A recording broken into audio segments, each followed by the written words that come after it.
Okay, guys, we're back with another episode of Seth's Solo Side Quest. I'm Seth from the Lonely Stoner podcast, and this is episode 10 of Seth's Solo Side Quest. I'm going to talk about a few different things today. I'm going to talk about Carl Walker. His recent move to AC Milan kind of came out of nowhere, and we're going to see what else is in the news. Maybe some wrestling, boxing, whatever. But yeah, let's kick it off with Carl Walker. Carl Walker, obviously the Manchester City legend. I'm going to say, yeah, because he's the captain as well. You know, won multiple league titles with them. Was one of their first big signings under Pep. 50 million from Tottenham, which was, a good few years ago now. I mean, it feels like it was just yesterday. It feels like Carl Walker's still a super young defender, but dude's been around for a very long time in the Premier League. Of course, got his start at Tottenham and showed signs of promise, definitely. And, of course, his, red hot pace. He's always been super quick. And then later on in his career, developed that sort of defensive IQ, defensive nous, and really locked in and became one of Manchester City's best defenders and was leading their defence for long periods of time during his time at Manchester City. So undoubtedly goes down as a Manchester City legend. But recently he's had some controversy in his personal life around, I think he was cheating on his wife, which, game is game. We all do that.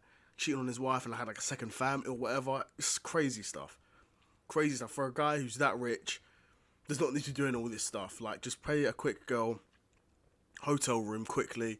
Nothing too crazy. You don't need to be doing all this other stuff, right? But these guys need to get me in as their agent or their manager, and I'll show them real game. But yeah, I say all of that about Carl Walker to say that he's actually just completed a loan move to AC Milan. So it's all come about very quickly. I think it feels like it came about very quickly. I think where Carl Walker had the controversy in his personal life and then went on to tell Pep apparently that he was looking at, different moves, maybe getting out of Manchester. And I feel more so for his personal life more than anything else.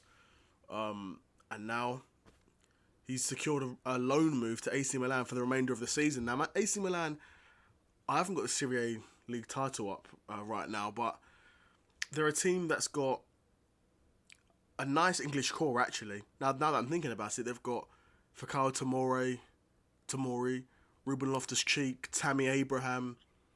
Players that Carl Walker would have known from his time in the England squad and obviously would be familiar with them from playing against them in the Premier League and things like that. But could be very interesting, and Carl Walker could, in theory, even make his debut on Sunday in the Serie A when AC Milan play Parma. But it might be too quick of a turnaround. But if Carl Walker's ready to go, he's ready to go. Interesting move though. I mean, yeah, very interesting move. I think in terms of footballing, he'll miss Manchester City. He's a captain there, legend, won many Premier Leagues, won the Champions League with them. That's a gigantic achievement. But he's getting old. How old is he? He must be he's in his 30s now for sure. I've got his age here somewhere. No, I haven't got his age here, but dude's old. You know what I mean? He's got way more years behind him than he's got in front of him. So he'll go to AC Milan until the end of the season.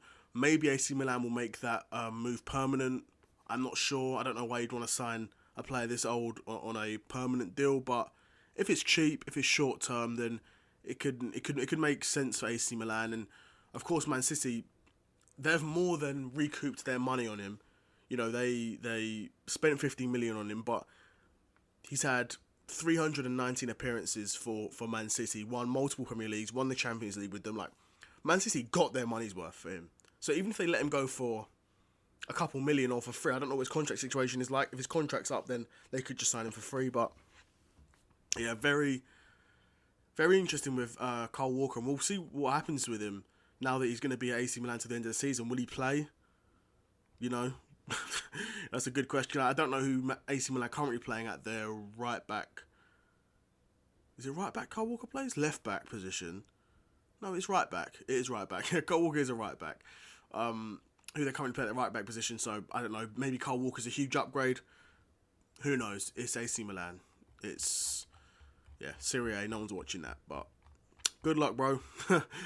Good luck to Carl Walker, because who knows? Then next we're going to be moving over to Bleacher Report and sort of just going through some of the quick takes that they've got about WWE and AEW. And the first one is that Bron Breakker is the ultimate dark horse for the Men's Royal Rumble. And I kind of hear it. I hear it as him being a dark horse because he's one of the only young guys in the company that's really making moves on the main roster. So maybe Bron Breakker could be a dark horse for it. I don't think he's going to win it. I think rightfully so, John Cena and CM Punk are the favourites to win it and lead the odds, which is rightfully so. But if you're saying it's not going to be them two, and you want it to be a young guy, then the obvious option is Bron Breakker. Sorry, because like I said, Bron Breakker is the only guy under 30 doing anything in the company, on the main roster. Sorry, you've got guys like Gunther, who's probably over 30 but still quite young. Carmelo Anthony's mid-carder, so he won't win the Rumble. Bron Breakker's, yeah, like I said, he's a logical dark horse, but it'd probably be Cena or Rumble to win the Royal Rumble. But Bron Breakker's a good shout. What else have we got from Bleacher Report here? Penta's perfect debut bodes well for future AEW defectors. It does in some senses, but it's still very early days. Very, very early days. I think we we talk about WWE and it's been great for Penta so far, but a lot of guys have had good debuts. Not a lot of guys have had great careers. I mean, of course, a lot of guys have had great careers, but you have to sustain this momentum now. You know, it's not, and that's not going to be easy to do because you're gonna have to have Penta be in these great matches, win these great matches too. He's gonna need to win a lot of these as well, because if you wanna, like I said, if you want this to bode well for future AEW defectors, you've got to show long-term faith over Penta. It's great coming in first couple of weeks, cool entrance, good wins over good talent, but not the top of the card by any means in terms of Chad Gable, etc. Guys are nowhere near the top of the card. Very talented wrestlers and are able to get a good match out of damn near anyone. So Penta and Chad Gable was a great sort of matchup. Great work by whoever's matchmaking and creative there, but you have to sustain this now. What's Penta going to be like in 6 months' time? What's he going to be like in 18 months' time? Will he just be another guy on the roster? Probably. I don't say probably because you never know. You never know. Will he be one of the top guys challenging for a world title, doing this amazing, nuanced character work that he's doing in Lucha Underground, where he's more than just a luchador in a mask and a cool entrance and a cool attire. Attire? Cool attire, yeah. And cool clothes, cool setup. He's more than that. He's a character that in Lucha Underground was breaking guys' arms. And legit, not legit breaking guys' arms, but it wasn't just a move he done to injure guys' arms. He would do that and he would finish the match, and you wouldn't see those guys for like the rest of the season on Lucha Underground. In the first season. That's what I'm looking for.